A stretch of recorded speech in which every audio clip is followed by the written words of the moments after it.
bem-vindos ao podcast do Instituto Ludwig von Mises Brasil. Meu nome é Bruno Garchagen. Hoje eu converso com Fernando Henrique Leitão, presidente do Instituto Caminho da Liberdade.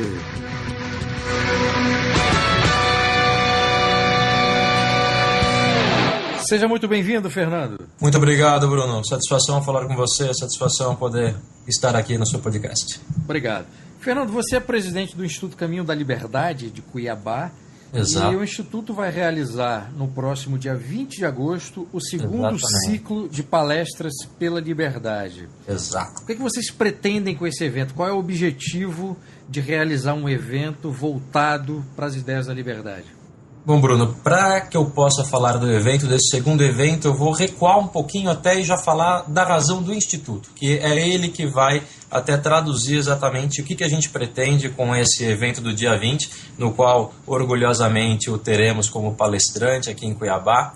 Pelos idos de 2015, março de 2015 aproximadamente, nos encontramos pela internet, um grupo de 4 pessoas, e todos eles defensores da liberdade, liberais conservadores, liberais, alguns conservadores, e verificamos que Cuiabá, como um todo, o Mato Grosso em si, estava padecendo de qualquer suporte de propagação de ideias de liberdade. E todas essas pessoas, desculpa te interromper, todas essas pessoas moradoras de... Todos moradores, alguns daqui, alguns de não, eu de fora, já residente aqui há algum tempo, todos aqui de Cuiabá. Naquele momento, alguns contatos do interior também do estado, que é um estado gigantesco, né, 900 mil quilômetros quadrados, enfim, apesar da baixa população. E daí a internet nos uniu com a ideia do Marco Túlio. O Marco Túlio foi o idealizador disso tudo, e nos reunimos o que nós podemos fazer para propagar estas ideias de liberdade pelo Estado e também como que nós podemos colaborar para que essas ideias sejam efetivadas, né?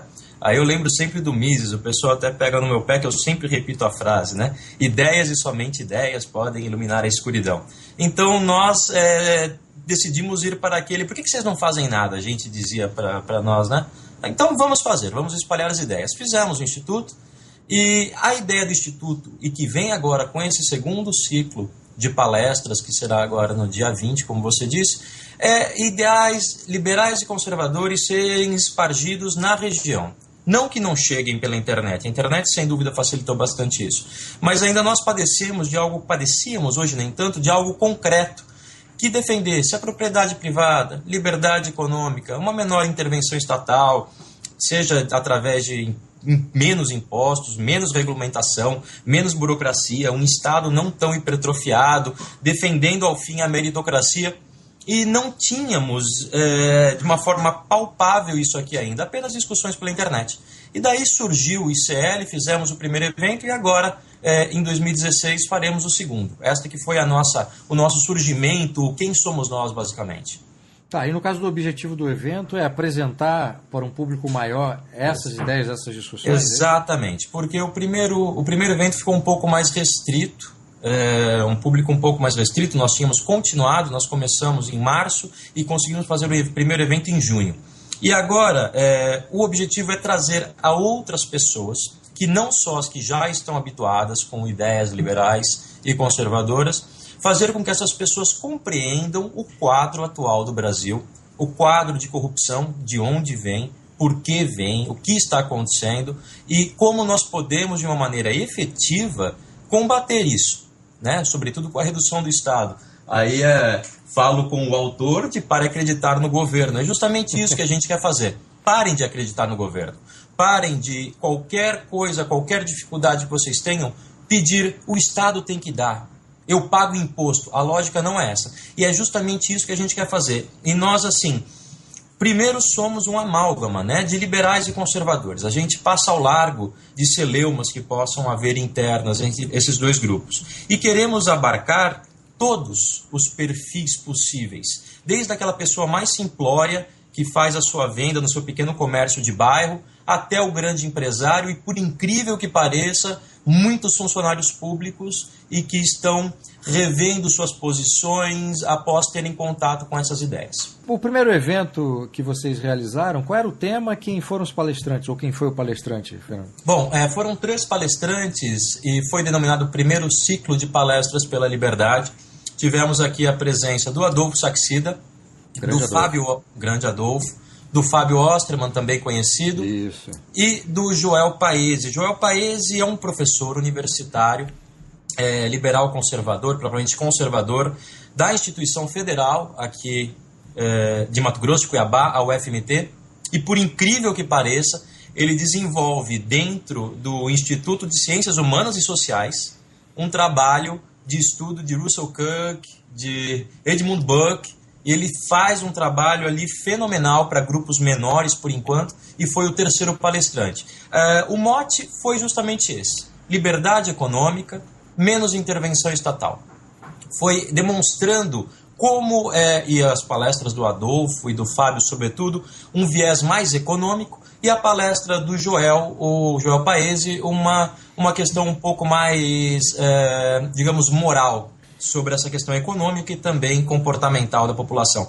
E Mato Grosso é bastante carente disso, Bruno. Mato Grosso, nós temos uma enorme dificuldade de termos acesso a eventos concretos, com pessoas presentes, não só pela internet, de palestrantes divulgando ideais de liberdade, ideais de autonomia do indivíduo. E o objetivo grande do Instituto foi trazer isso para cá, foi de alguma maneira tentar incluir Mato Grosso. Cuiabá tem uma capital de 600, 800 mil habitantes, juntando aqui com Várzea Grande, a cidade vizinha, e nós estávamos órfãos disso. E hoje em dia, poxa, com avião, com internet e tudo mais, a gente tem condição de trazer isso, a gente precisa se esforçar, todos precisamos, e foi a ideia do ICL, até porque é um estado, a história do estado de Mato Grosso é uma história de isolamento, é uma história até anacrônica de certa dependência do Estado, mas de self-made man, sabe? É um negócio meio complexo. Para o interior, as pessoas que, por um lado, ganharam terra do Estado, o Estado na década de 60, 70, falou,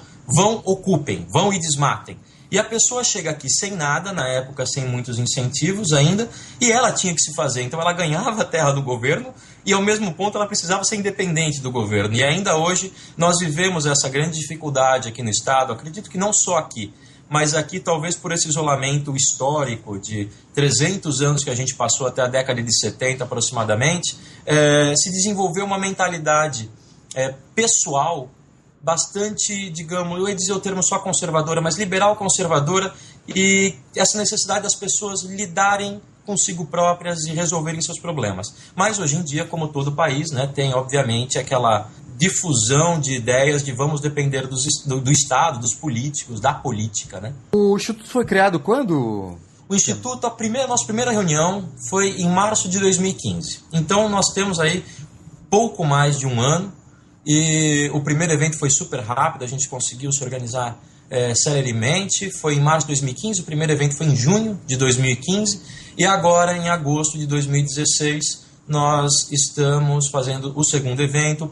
Conseguimos uma maior projeção, conseguimos apoios de pessoas que realmente, empresários que falaram, poxa, que legal essa ideia, que bom vocês poderem trazer isso para Mato Grosso, quebrar essa espiral negativa de estatismo, de intervenção, de pedido de ajuda para o Estado, de limitações das liberdades. E conseguimos aumentar agora até o público auditório, nossa página na internet, que está justamente Instituto Caminho da Liberdade, o ICLMT, e nós conseguimos assim alcançar pessoas inacreditáveis, Bruno, assim, de políticos que vêm falar conosco, de pessoas simplórias, pessoas de todos os matizes sociais. Isso foi muito legal para a gente, e em apenas um ano. E nesse ínterim também surgiram outros núcleos que se organizaram, seja em torno de, não posso deixar de omitir, o Partido Novo também no Estado conseguiu fazer esse amálgama de um outro viés, digamos, político-partidário. Temos também agora outros institutos se formando, e a nossa ideia, quanto mais pessoas tiverem a disposição de dedicar o seu tempo, todos nós fazemos isso voluntariamente, sem nenhum objetivo financeiro, nenhum objetivo de lucro. Nós queremos só divulgar as ideias, nós queremos justamente propagar isso, Bruno, propagar para que a gente ajude de alguma maneira a mudar o que está acontecendo no país. E, enfim, é um momento propício. Talvez estejamos nos aproximando de uma tempestade perfeita, que nem o pessoal diz aí, né? Quantos membros formam hoje o Instituto? Olha, nós temos um número aproximado, porque nós temos digamos, um núcleo duro, chamemos assim, as pessoas que estão constantemente em todas as reuniões, indo dar uma entrevista quando possível, escrevendo as matérias, e temos apoiadores. Eu diria que, incluindo os apoiadores, nós giramos em torno de 50 pessoas. Quais são os projetos que vocês têm desenvolvido, os projetos que estão em andamento? Como é que é o trabalho de vocês? Reuniões regulares? Como é que funciona o Instituto? O nosso objetivo é ter uma formação interna desse grupo do ICL, certo? Dos membros, e que eles possam levar ao seu meio ambiente, ao seu habitat, digamos assim, que eles possam levar essas ideias de uma forma um pouco mais estruturada. O foco principal são as palestras, são os eventos. Por quê? Em torno desses eventos é que nós conseguimos fazer previamente a divulgação das ideias, chamando pelo palestrante, as ideias que vão ser sobretudo tratadas pelo palestrante, e em torno disso criar núcleos de debate, seja pelo WhatsApp, seja pela internet. A página da internet é bastante atuante no Facebook, porque é por ali que a gente faz muitas postagens.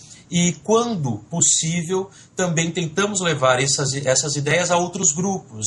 Tentamos fazer colóquios, muitas vezes realmente informais, para fazer essa divulgação. O grande mote é a divulgação de ideia. Então, as palestras são o carro-chefe, mas também há os debates e também as discussões, além da própria propaganda pela internet. Nós pretendemos... E para isso nós temos uma grandíssima burocracia, e é um dos nossos problemas, aumentar o número de palestras durante o ano e também conseguirmos atingir dentro dos colégios, dentro das faculdades, irmos com pequenas palestras, digamos pocket, e nos apresentarmos as ideias, quem sabe também a nossa produção própria de material. Nós temos um material próprio, a nossa página ela não apenas replica, nós temos os nossos produtores ali, e também de textos, essas pessoas que contribuem com nossos textos, e nós divulgamos na página. E é isso que a gente quer maximizar, Bruno. Por enquanto, a gente tem esse objetivo, a cada vez mais aumentar o número de palestrantes, aumentar o dia de palestra, o número de palestras e, sobretudo, o alcance dessas ideias. E a respeito dos projetos futuros, né? O projeto futuro já é a própria palestra que é realizada agora, no dia 20 de agosto. Mas até o final do ano, vocês pretendem realizar outras palestras, pretendem aprimorar o processo interno de formação? O que vocês Na verdade, a gente precisa novamente aprimorar o processo interno de formação, e até pela nossa grande dificuldade, como são trabalhos voluntários, o dinheiro sai do nosso bolso e de patrocinadores totalmente voluntários, né? Nós não temos qualquer vínculo com partido político, nós não temos qualquer vínculo com político, nós não temos qualquer vínculo, enfim, com o Estado.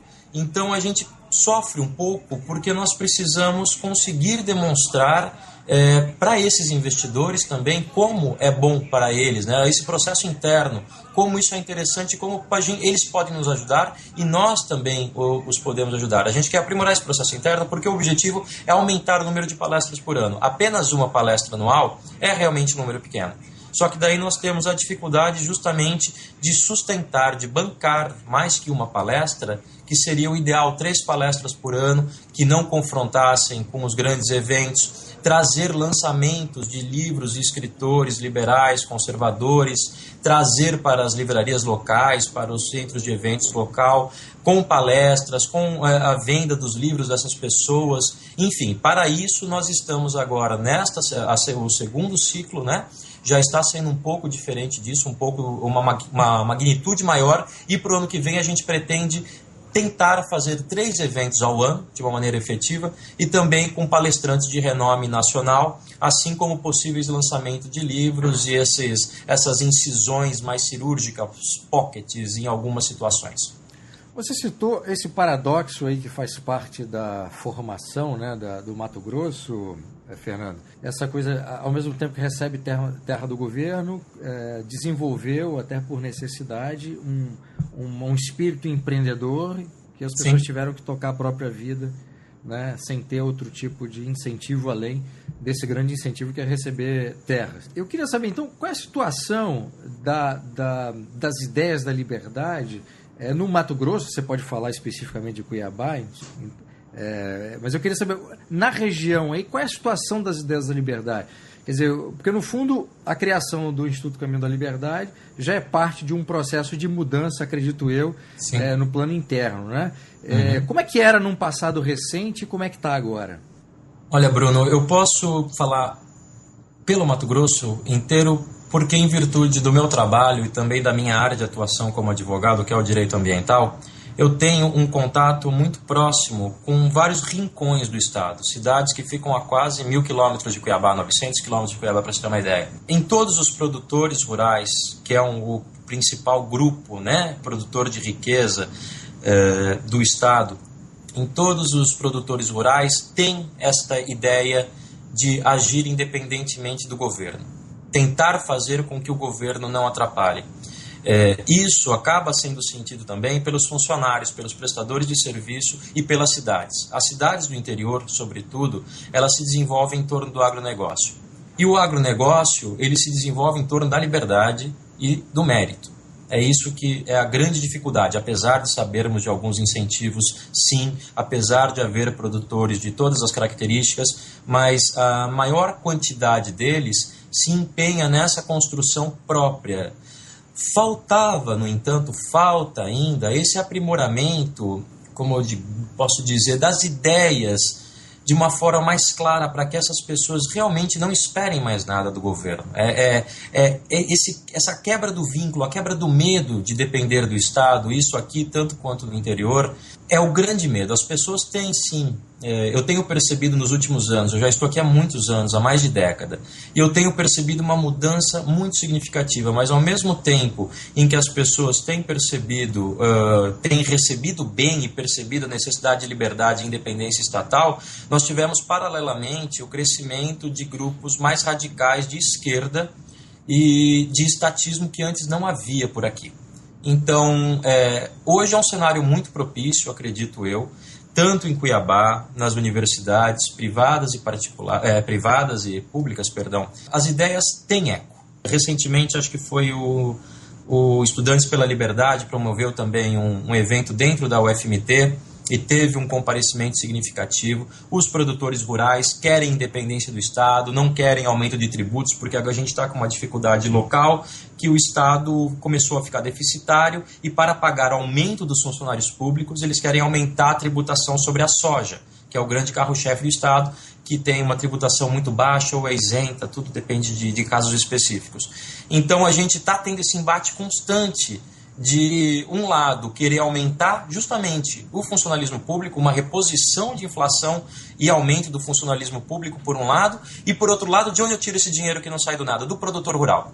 As cidades do interior, que vivem mais em função do agronegócio, e são, imagina, cidades já com 100 mil habitantes, algumas, 200, outras, e várias pequenas, elas começaram a perceber esse impacto, porque se aumentar o tributo sobre a soja, as consequências são sentidas por toda a população. Eles estão na ponta da cadeia, digamos assim. Mas em Cuiabá a gente ainda tem um quadro mais complexo, justamente pela presença, por ser a capital do Estado, pela influência de todos os poderes aqui dentro, por ser a chefia. O quadro é propício, eu acredito que se todas as pessoas que começaram a enveredar pela sustentação dessas ideias, continuarem firmes, que é o mais difícil, firmes nesse propósito, a visão é muito positiva. Eu acredito que em pouco tempo poderemos ter aqui também, até mesmo, quem sabe, um dia políticos liberais que defendam, sim, esta liberdade ampla e a não dependência do Estado. O quadro está mudando como em todo o Brasil, mas ao mesmo tempo que nós temos agora pessoas liberais e conservadoras, a esquerda, que não era tão radical por aqui, ou o número dela era bem diferente de São Paulo. Eu sou paulistano, então a proporção de pessoas da extrema esquerda em São Paulo sempre foi significativa, e principalmente nas universidades. Aqui não o era fora das universidades. Agora, nos últimos 10 anos, também tiveram uma radicalização e um crescimento considerável. Então, digamos que os desafetos, os inimigos de ideias aumentaram também. A luta agora também é muito forte. E nesse meio desses dois lados, nós temos a população que, de uma maneira ou de outra, tende a realmente não acreditar nos políticos, tende a querer mais paz e liberdade, mas ainda se sente refém de um Estado babá, de um Estado interventor, de um Estado que deve resolver o problema pela população. E isso traduzida na nossa recente, que está acontecendo ainda, briga na Assembleia Legislativa entre aumentar os impostos sobre a soja e aumentar o salário dos servidores públicos. O segundo ciclo de palestras pela liberdade, realizado pelo Instituto Caminho da Liberdade, acontecerá amanhã, dia 20 de agosto, em Cuiabá, onde? Acontecerá dia 20 de agosto em Cuiabá, às 17 horas, no auditório da Câmara dos Dirigentes Lojistas, a CDL. Então nós teremos a sua presença como palestrante, nós teremos também, esperamos, que as pessoas possam adquirir os seus livros lá, estamos providenciando isso também, e acontecerá às 17 horas na CDL. Os ingressos, nós, apesar de ser um evento gratuito, nós estamos cobrando o ingresso de R$10, que nos foi exigido pela própria CDL, e o valor integral será encaminhado a uma associação beneficente que ela colabora. Então, a gente quer também estimular a questão da própria caridade privada e não estatal e demonstrar que as pessoas podem fazer as coisas por si próprias, inclusive a ajuda dessas pessoas em situação complicada. Muito bem, Fernando, muitíssimo obrigado pela entrevista. Parabéns aí pela criação do Instituto Caminho da Liberdade. Esse é um movimento irreversível de ampliação, né, e influência das ideias da liberdade no Brasil, e um instituto como esse, fazendo um trabalho que vocês têm feito em Cuiabá, numa região do país que, como você mesmo disse, não era contemplada com eventos e com esse tipo de grupo, né? Eu só posso parabenizar e desejar um bom trabalho para vocês. Bruno, muitíssimo obrigado pelo espaço, pela divulgação, também por ter aceitado o nosso convite, que a sua vinda para Cuiabá signifique que mais pessoas, expoentes como você tem sido, também aceitem vir para cá, e nós continuaremos nosso trabalho. Muitíssimo obrigado. Obrigado.